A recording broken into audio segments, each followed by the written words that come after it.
The show is made possible in part by its supporting sponsors: Blue Water Power Group of Companies, Joe's Discount Tire, and AskGuy.ca.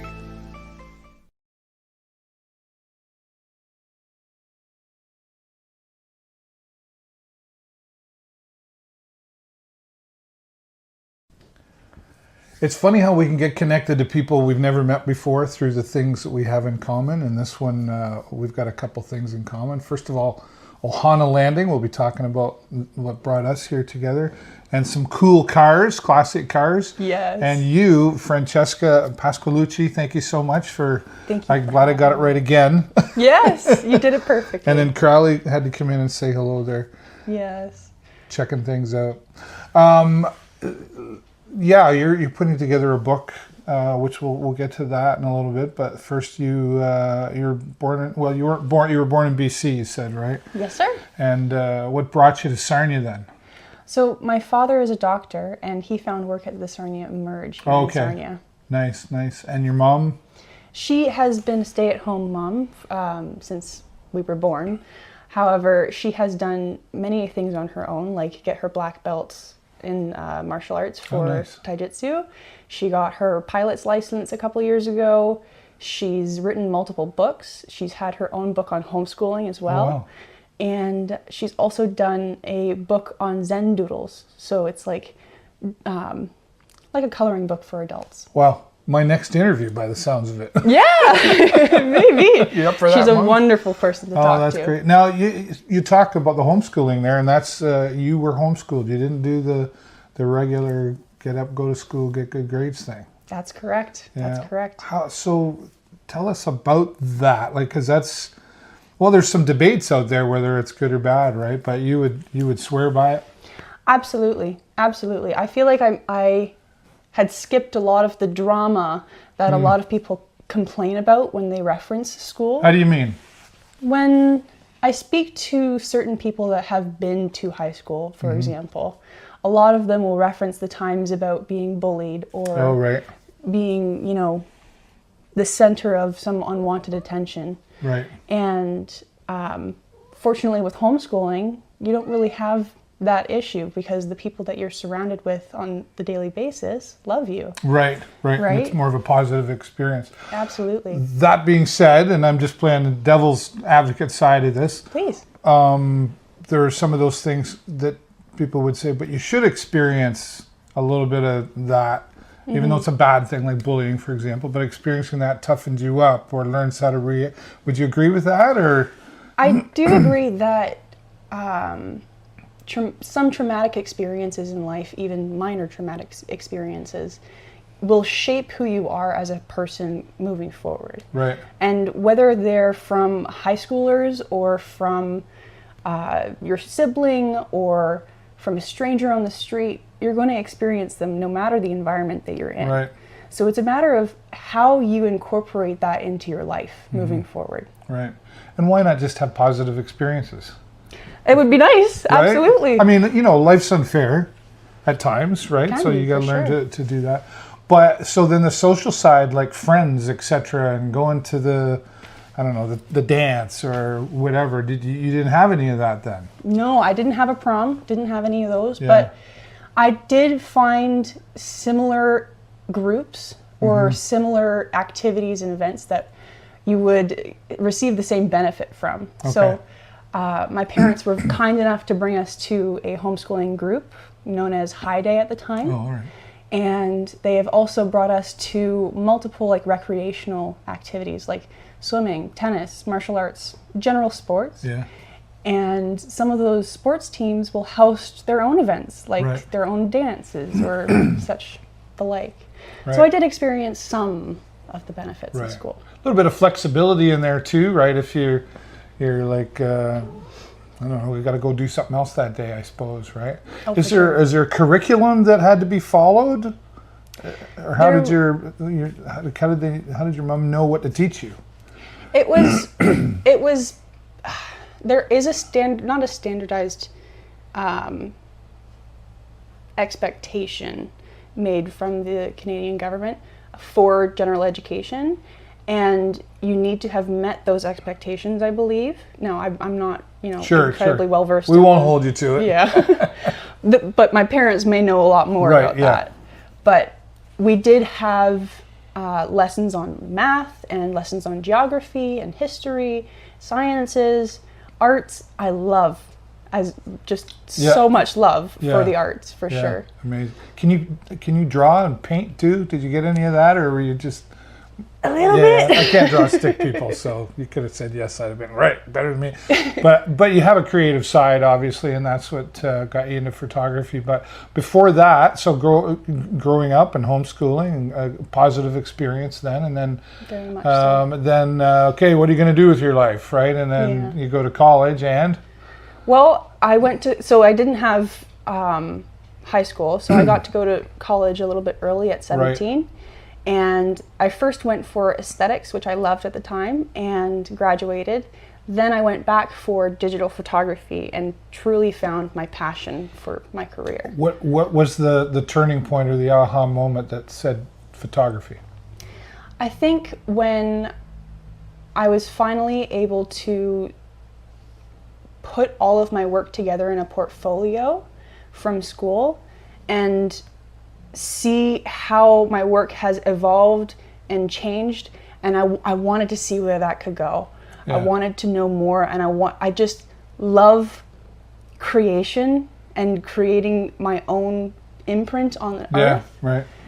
And one of the things that I love most about photography, especially with portraiture, is that when you're working one-on-one with someone, you're able to, and I'm sure you know this very much so from these interviews, is that you get to learn so much about the other person's experience. 100%.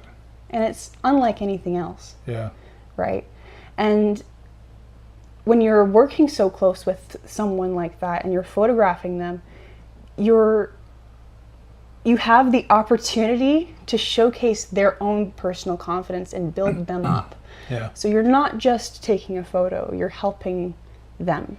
Yeah, I agree. And for me as an interviewer in the creative side, like I know a lot of people that I've known for a lot of years, and then I learn things about them too, and I go, I didn't know that about you. I've known you for 20 years or whatever. And then there's you. We've just met and already learning so much about, like, everybody has a story, right? Yeah. But helping people make them comfortable to do the interview. Absolutely. Right? And you're doing a fantastic job, okay, great. by the way. So we'll stop talking about it so we forget the camera's on. But that's interesting though. Like it's not just framing the shot properly, looking at it and clicking the button. I mean, I can do that. I have a DSLR camera. It doesn't make me a photographer by any means. But you were fortunate enough to go to Lambton College and be, I guess, mentored Absolutely. by Richard Boland. And what an incredible person he is. Never mind his photography skills, just him as a person. He's amazing. Absolutely. His vision in life and how he goes about setting, examples for his students is awe-inspiring. Yeah. Could you pick one thing that you liked best that you learned from Richard? I know that's a toughie. He taught so much. Yeah. Yeah. I mean, I think the main lesson that he really instilled in me was to never stop shooting. Never stop doing photography. Yeah. Right? It's not one of those, well, it is kind of one of those skills where, like, you use the skill or you lose the skill. Mm-hmm. But it's a matter of creation. So once you start doing it again, you're getting back into the role of everything. The wheel keeps turning. Yeah. So it's important to continue. And he puts a lot of philosophy behind his teachings. I know, just talking to him as a person, I've learned that, right? Mm-hmm. And was there any, I mean, it sounds like pretty supportive family, but sometimes we say, like, I want to be a photographer, or that's like saying I want to be a rock star or a musician, and that's my living. Because that's hard to do. It's not the go to school, get good grades, 9 to 5, or here work in the trades or the hospital or something. Did you always have the support of mom and dad going, yep, you can do that? They have been the, world best supporters in my life. Yeah. Absolutely been there 100% for me. there has been times where they have expressed their concern and have made it very clear that it's with the best intention for, you know, everybody involved. Yeah. And they do it in the most respectful manner possible. Right. So like I couldn't have asked for better support. You mean like they're parents. looking at finances and going, okay, like keep going, but you got to pay the bills. Yeah, like they'll they'll look at things like, yes, you definitely, you know, are able to do the photography and you have the skill. Nobody really knows you right now, so Yeah, maybe yeah. have some like backup plan as well. It's tough, right? Because Yeah. I mean, being a parent myself, like I've always been like I'm the plan A guy. It's plan A all the way. There is no plan B. I think I posted something the other day about, you know, there is no plan B because it's too distracting from plan A. Yes. But as a parent, you also sometimes, because we love our children, we want them to have all the things and be able to pay the bills. We go, okay, that's good, but. And that's hard to do, I think, you know, as a parent, because we don't want to like take away any of your passion or your I don't want heart. to discourage them. So that being said, you're just you're about 7 years in, I think it is, as a photographer. About so, yes. What are you doing to get yourself out there? Because I've interviewed other photographers, and I know I need several hands to count how many photographers I know, right? Absolutely. It's So a very saturated how are you market. coming through all of that? Well, at the beginning of everything, I had been, you know, pushing for basically the same thing every other photographer in Sarnia is pushing, is like family sessions, couple sessions, and I still love providing them. However, right now, what I've been working on, and I've been having so much fulfillment from this, is a photo book. Yeah. And to talk a little bit about that, 100%. it's the limited edition Sarnia Street Cruisers photo book.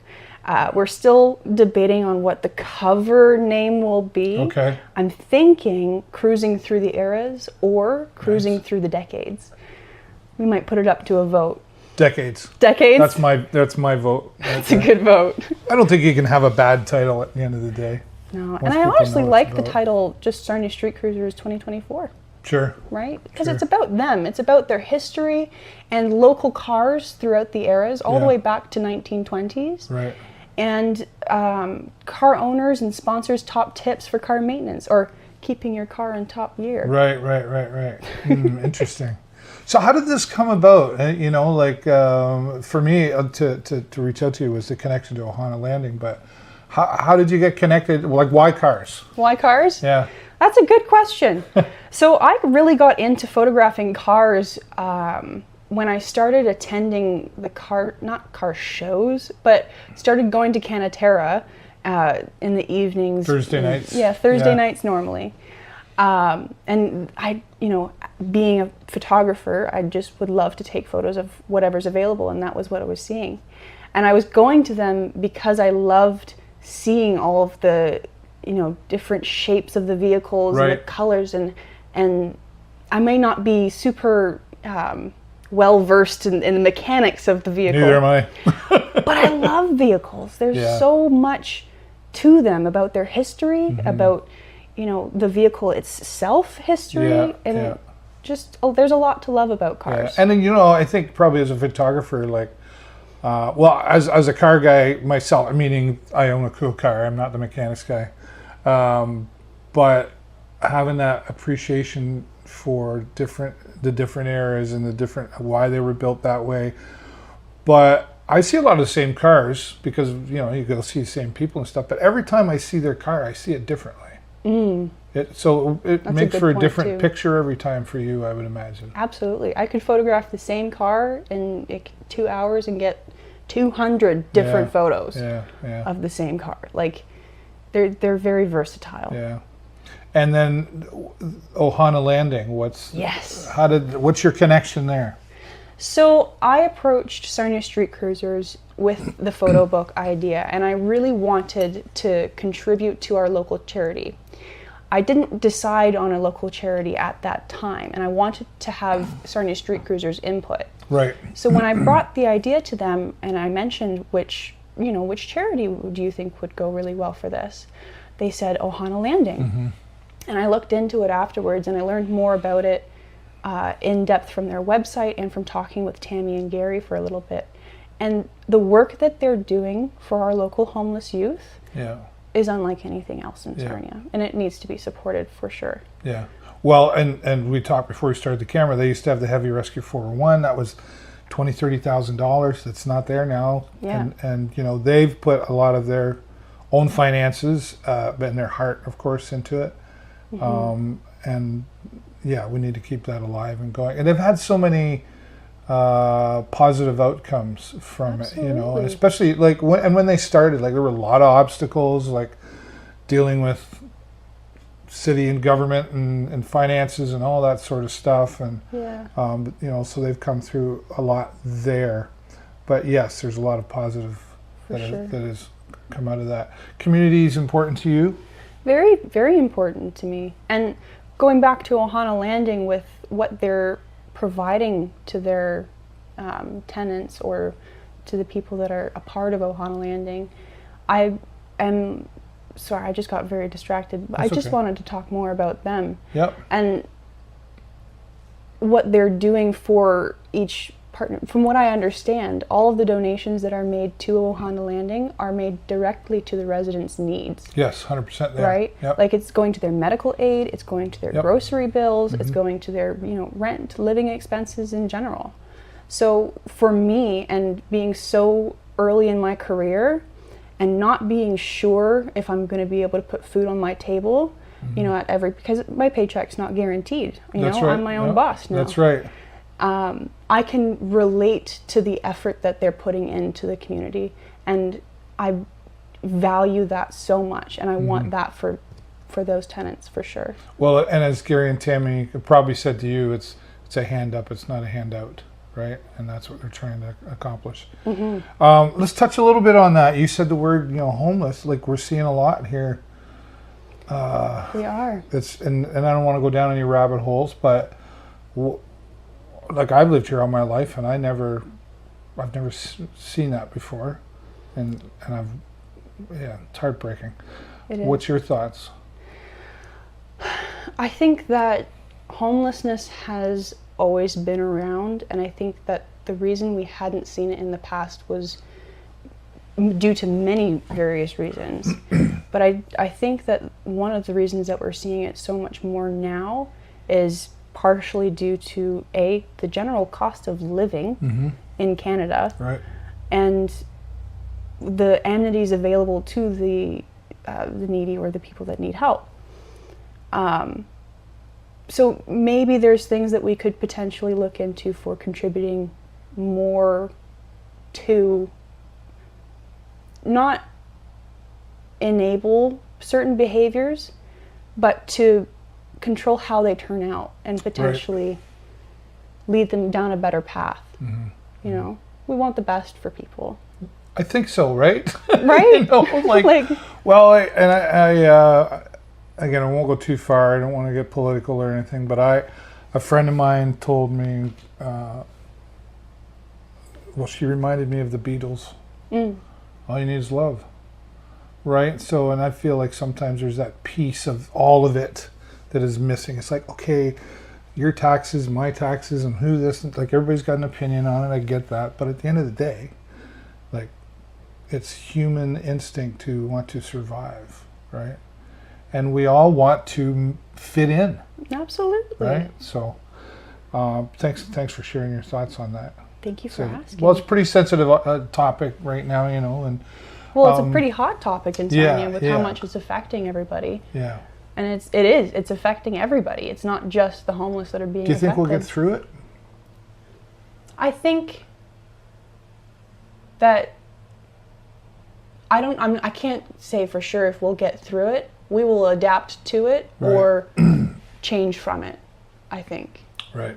But I don't think it will be like this forever. Yeah. I know that. Let's hope that you're right. Let's hope that you're right. What do you think, Crowley? It's like, I don't know. I just need some loving, right? Yeah. Just like everybody else. Your photography, okay, so obviously you're doing cars. Is that a specific what's your specific niche, I guess, like landscape or people or all of the above? I advertise my services as a automotive and portrait photographer. Okay. I love working one-on-one with people for portraiture. All right. And I love showcasing their message and their authenticity. All right. When it comes to cars, David, I love, and I have such a passion for running around a vehicle, taking photos of the same thing, and then going on the inside, taking more photos of the same thing. Oh, and every time the car is different. And like you said earlier, each time you go to see the vehicle, there's something new you didn't see. You'll find I got a couple scratches on mine if you didn't mind. People like, oh, don't change that angle there. Man. Photoshop's wizards. Right. You're fine. It'll be good. I wish that's all we had to do was Photoshop our cars, right? Right? That'd be easy. Yeah. So, how did you discover that niche? Because you know, a lot of photographers, business people, but photography, they're like, yeah, I just want the gig. I just want the gig. I just want the gig. I want the gig, and that's great. You got to pay the bills, but how did you just say that's my niche? Well, like I was saying earlier, I had kept going down to Canatera in the evenings and taking photos of the cars at the events there.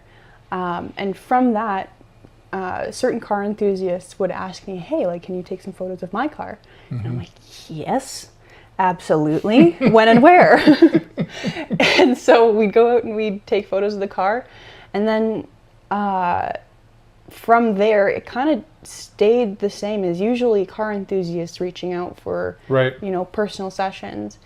And I think from attending car groups and car shows, I was always wondering, like, I want to know more about the history of this, you know, car group. How long have they been around, and like, what have they been doing? Because I know a lot of the car groups in town, especially, have done so much as far as contribution to the community. Oh yes, absolutely.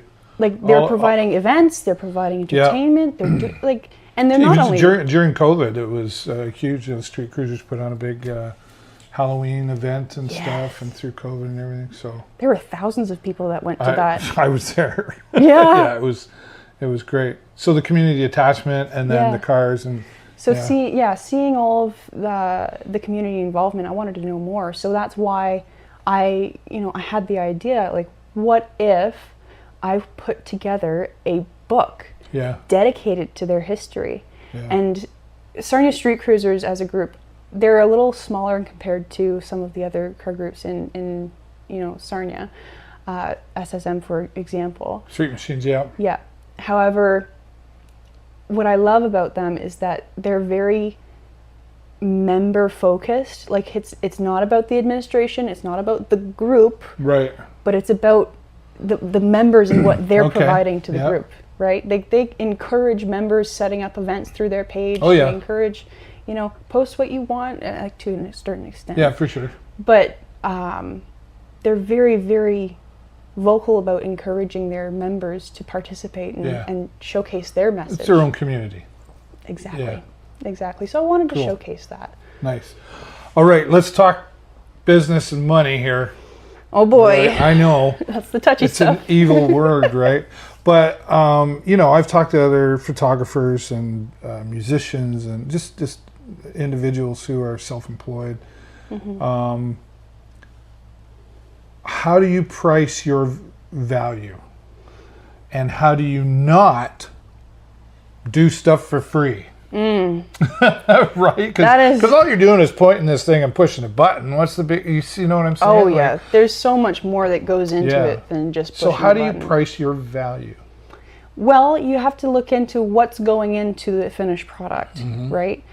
For example, there is, for me, in my portraiture, I quote per interaction with not by customers, the hour. Not by the hour. Good for you. I think that's the best way to do it myself. Because every situation, every request can be a little bit different. Now, with that being said, I do have guidelines to go by. For example, I'm not going to charge an individual for the same price that I would charge 3 people. Right? So for me, what I look at is how much time is going into this. And that's not just like the shoot itself. So you might be there for an hour and a half. And then it's also with the organization afterwards, the post-production, as I'm sure you may know from recording these. Yeah. I wish I did an audio podcast. Yes. It's a lot easier. It would be. Yeah, there's that time that people don't see. Exactly, David. And a lot of people aren't aware of how much time really goes into organizing the files and then going into editing all of the files and then going into storing all of the files. Right? And then there's also how much expertise does this person have? And for me, I went to college and I've been doing this for 7 years. So I have a lot of experience with photography and I know that it's my passion. So I feel like that has value as well. For sure. And with equipment, for example, photography is not cheap. It's not? In any regard. No. And for filmmaking, it's not cheap. Yeah. Right? Like, well, you've got your lighting, you've got your cameras, you've got microphones if you do any of that kind of stuff. You know, like there's all kinds of... Exactly. Yeah, there's lighting equipment, there's the modifiers, there's the back-end storage for everything, there's the, computer itself, and then there's the software that you have to look into for maintaining all of your programs. So it all adds up on the back end, and that's why things are priced the way that they are often. Yeah, well, I've always thought like I do that too. Some stuff that I do that what do you charge per hour? I don't charge by the hour. You tell me what it is you're looking for, and I'll tell you what I can do. Maybe I'll enhance some of that, because at the end of the day, I feel the consumer's looking for a result. Yes. It doesn't matter if I do it in 20 minutes or in 20 hours. It's the result that you're looking for, and to me, that's the value that people should be paying, rather than going, well, it's $80 an hour. Well, it only took you an hour to do it, so $80. No. Exactly. So, there has been so much work. But that's why they come to you, though, right? Yes. So have you? You're self-sustaining though with your photography now, right? Thankfully, yes. That's got to feel pretty good, but there were some scary moments along the way. Yes, there were some scary moments along the way, but. I am very proud of the support system that I have in my life. And if I didn't have the people in my life that I do cheering me along the way and telling me to push through these tough times, even though they can be surprisingly dark, it's integral to how I've been able to get to self-sustaining with my So outside of mom and dad, who else is pushing you through? My partner and boyfriend Nick, who has been by my side throughout this whole photography endeavor, and Leah, his daughter. She's 6 years old, and oh my goodness, she's so much fun. She loves photography. She loves cars. She loves art. She's right up my alley. She's a perfect assistant, right? Right? Yeah. So she's a delight, and having her joy is infectious around you in the room. Nice. So that is very helpful. What does Nick do? Nick is a welder. He is a dual A welder at Alliance Fabricating. Okay. All right. Yeah. So between the two of you and a 6-year-old, you're busy. Very, yes. Yeah. When do you sleep? That's a good question. Yeah, well, it's not 9 to 5 what you're doing either, right? So no, it's very flexible. Yeah.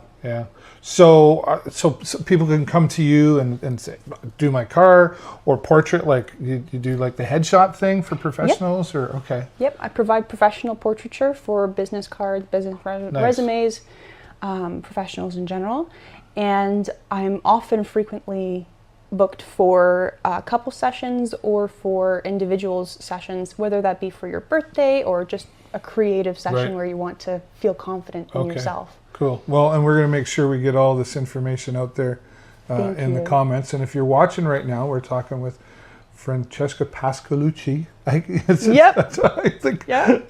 And you click the like and the share button so we can get this around. But check the comments for more information. Back to the book. Yeah. I mean, this is a big endeavor, never mind like just doing the photography and putting it together, but there's a big cost to all of this, right? Yes. So you've been reaching out to the community, getting some sponsorship, but you need some more help with that, right? Yes, I do. I have been personally going into the local businesses, handing in a letter asking for their generous sponsorship for this book. And 25% of all proceeds from both the book sales and the sponsorship go towards Ohana Landing. Right. So they're not just contributing to the production of the book, Right. they're also contributing to our local charity. Yeah, that's Right. important.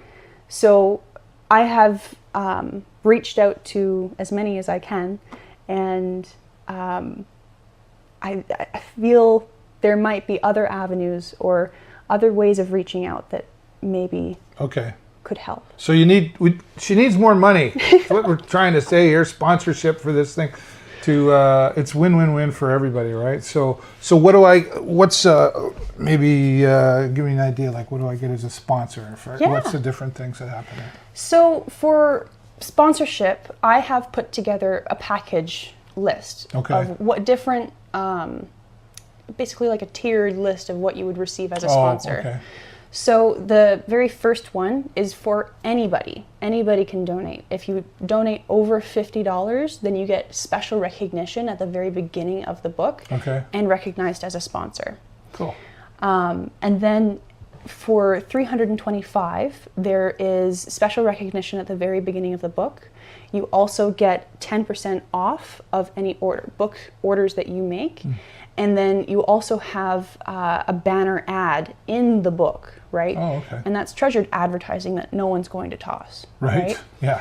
And for the next step up, you have your platinum option, which has everything that gold has but better. So you have your special recognition, you get a free copy of the book. Oh, cool. You get 15% off for your book orders, and then you get a half-page ad in the book. So even larger ad space. And then not only that, but you also get mentioned on my website as well. Oh, okay. And then for the diamond package, the big one, that one is $960, or I didn't mention the price for before. I believe that one is $630. Okay. So for the diamond package, $960, you receive everything that gold and platinum receive, Yeah. except you get 5 copies of the Oh, book. wow. Okay. You receive 25% off of the book orders that you make. You receive a percentage off of a photographic service done by me. Oh, wow. You also receive a clickable link on my website. So you Okay. have moving traffic to your website as well. And again, permanent treasured advertising Yeah, that no no, it's one's going to great. throw away. Right. And you're getting a pretty good response so far. Yes, we already have 8 sponsors. Okay. And we're a little over halfway to our goal. Okay. But we already have about $828 raised for Ohana Landing. Oh, that's wonderful. So I hope it's just the beginning, because Yeah. that's not even including book sales. Yeah. So right. So do you have like what am I trying to say? Do you have a date set for releasing the book? So this is my very first publication. Yeah. And with that adventure comes its Right.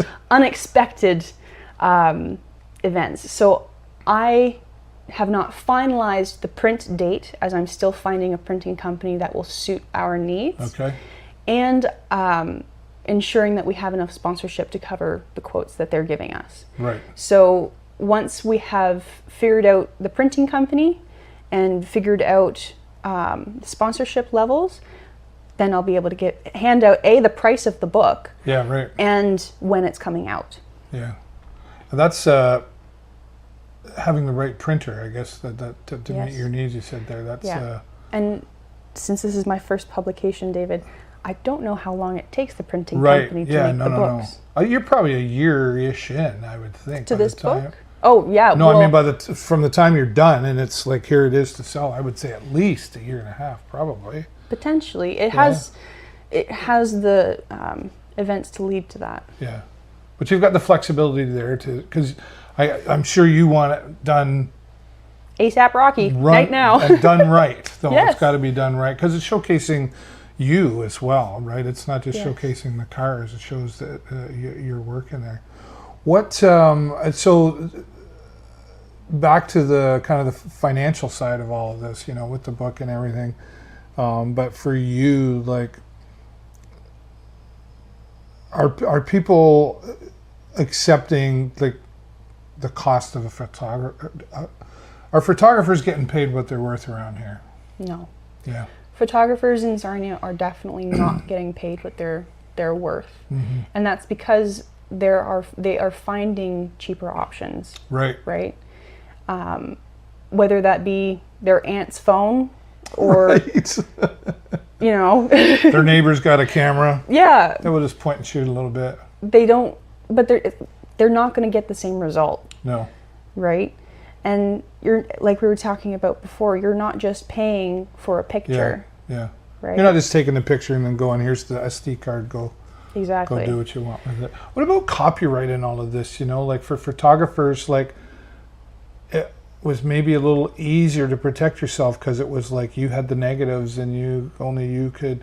Now, like when you put things on websites or if you post it on Facebook, you know, a right click and a save as, right? Have you run into much of that, or what do you do to prevent that? Fortunately, I have been very lucky in that no one has come at me for copyright reasons.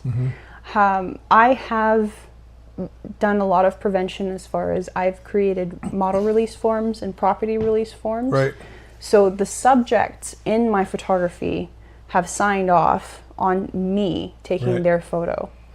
And another way that you could look at for copyright to verify that you were the person that took that photo is to look at the metadata.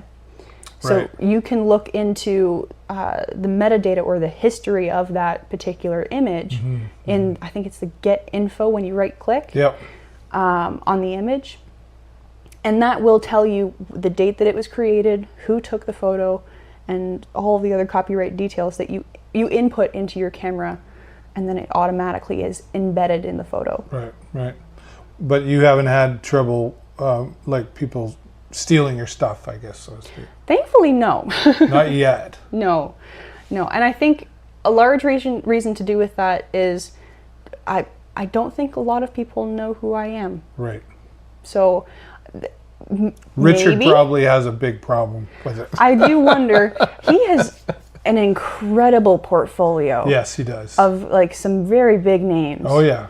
So Yeah. I can see why he might have some copycats around Yeah, I've or interviewed him wanting before a couple of times actually, and he's, you know, from Aerosmith to Simon and Garfunkel to the Tragically Hip was a big part of his life, Yes. right, and stuff. What's your, like, you know, you talk about somebody like Richard Bellan and the things he's done or the people he's done it for. You're doing, you know, local cars and stuff, but do you have a vision with this to do like Jay Leno's Garage or something, you know, or like, what are your goals with all of this? With the photo book, I think if this is successful, I would love to provide similar value like this to car groups and car shows across Ontario. Right. And if dreaming even bigger, further than that. More than anything, I would love to create win-win situations for everybody that I work with. Right. Right? So it's not, it's very important that it's not just about me. Yep. I don't want it to be about me. And that sense comes out. It really does. Like anybody watching this, I don't think they would like see anything else other than this is for everybody, right? I feel like the especially in the car community here, there are so many rich stories from these vehicles and from the people that own these vehicles that are worth sharing and worth, you know, learning from and enjoying.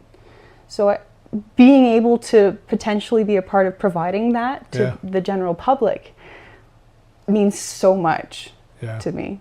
What about Cuba? I hear like Cuba's got a lot of cool cars over there. Oh, that'd be insane. Right? David, you'd dreaming big. Travel with this? If I could, I absolutely would. You can. Do you read? Do you read books? Yes. Yeah. What kind of? What's on your shelf right now? that you're reading? Oh gosh. Well, I'm actually reading a book that my grandmother wrote right now. There's Ants in My Sugar. Okay. Yeah.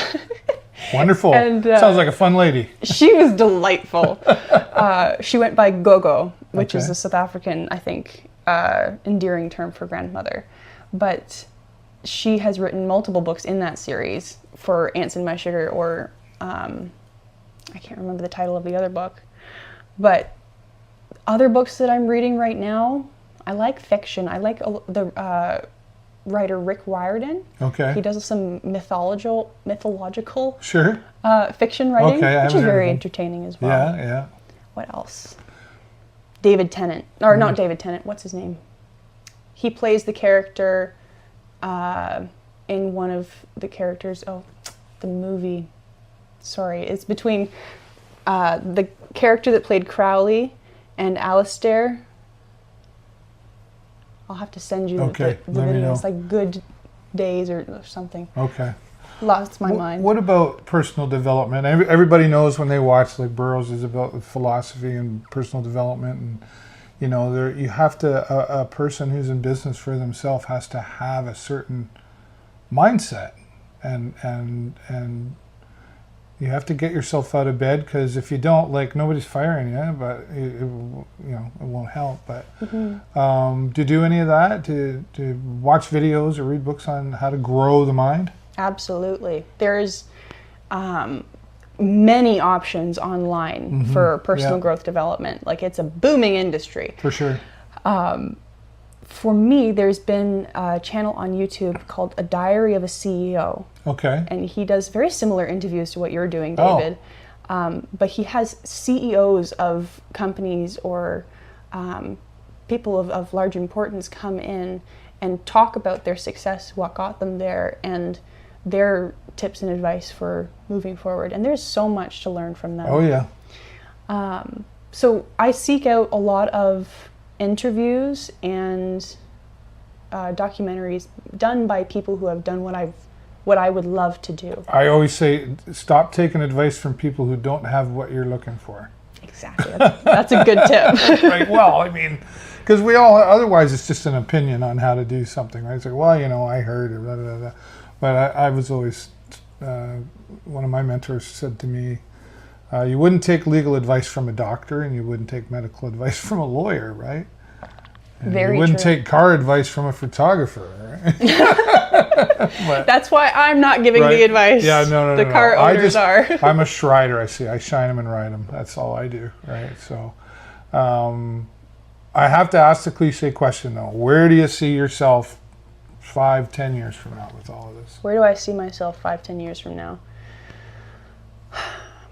I would love to be making books like these for everybody. Like, I love automotive photography and the car industry.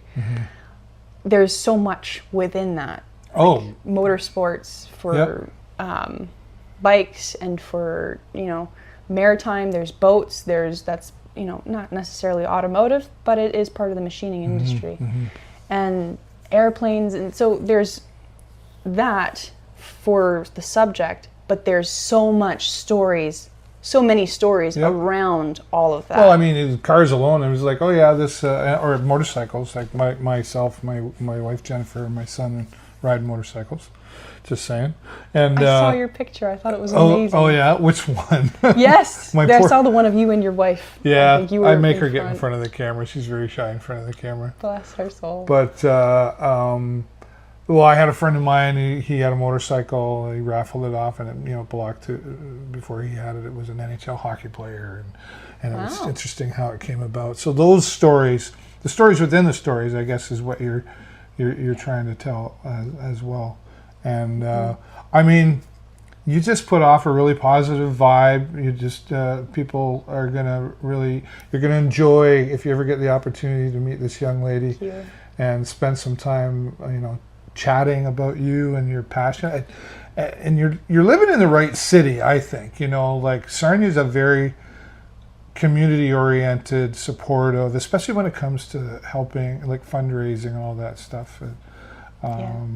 I have been incredibly humbled by the amount of support and enthusiasm shown by the people who are like present on social media, but even in person. When they hear about the idea, they're like, "Oh my goodness, yes! What a great That's idea. amazing! Yeah. No one's done that before. You totally should." You nailed it then, right? Yeah, I'm very, very flattered. I can't wait to see the book, and I know I've saw some pictures. I don't know if it was Keith was one of them, maybe. Yes. Keith Shocks, yeah. And I was like, where was that picture taken? And he told me, and I was like, oh, I would have never even thunk of that. So that's great. So you're already getting the attention. Tell everybody, where can they find you online, like social media wise and stuff? So on Facebook, you can find me at FP Photography. On Instagram, you can find me at Francesca Pasqualucci. And my website is fpphotography.ca. Awesome. We're going to put that in the comments for people to watch as well. Thank and you. We're going to talk some more, I'm pretty sure, but that's it for the interview for now. Thank you so much for your time. And thank you, Crowley, for being so nice and good. Yes, you're in there too. Okay. Had to be a part this of it. is where I say it. Click the like and the love button, but click the share button. It's the most important button so we can share Francesca's story and everybody else we have here on the show. But here it comes. That's all the time I got for you this week. Have a great week. And an even better weekend. We will see you next time right here in the show. Bye for now. Say bye, Crowley. No. That's it. Simple. That was so much fun, 45 David. minutes. Over before you know it.